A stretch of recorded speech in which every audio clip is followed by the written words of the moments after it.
Vyasnagar ferrochrome कारखाना स्थित कार्यालय मजदूर संघ पक्षर छता और वृक्ष बंटन कार्यक्रम अनुष्ठित। वर्षा ऋतुरे श्रमिकों सुरक्षा सह परिवेश सुरक्षार वार्ता एक सांगरे सामाजिक दायित्व और सबुज अभियान को आगे नेबाकू अभिनव पदक्षेप नहीं फेरोक्रोम मजदूर संघ।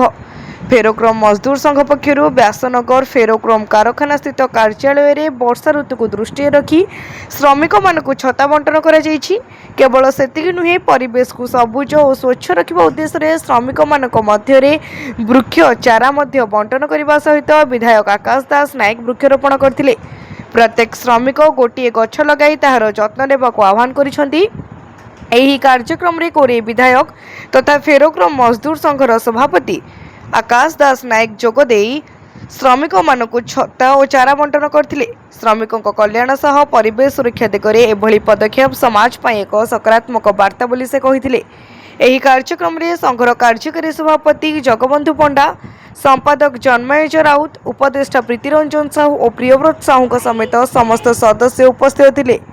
देखो मोर विश्वास जे ये समाज रे जहाँ जहाँ कला कारखाना हो, रास्ता घाट हो, बिल्डिंग्स हो, ये समस्त कार्य श्रमिक मानकर गोटे बहुत बड़ अवदान रही एवं समाज रे कृषक एवं श्रमिक मानक सबुठ अधिक सम्मान पाइबार योग्य से माने।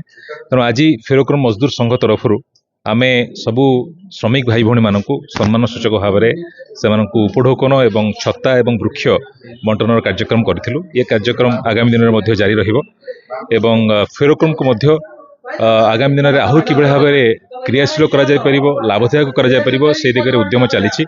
मोर आशा और विश्वास आगामी दिन में फेरोक्रोम टी संपूर्ण रूप कार्यक्रम आम स्थानीय अंचल युव युवती मान एक कर्म संस्थान एक उपयुक्त माध्यम हो पाए। व्यासनगर ज्योति प्रकाश भूइया रिपोर्ट तीर्थक्षेत्र लाइव।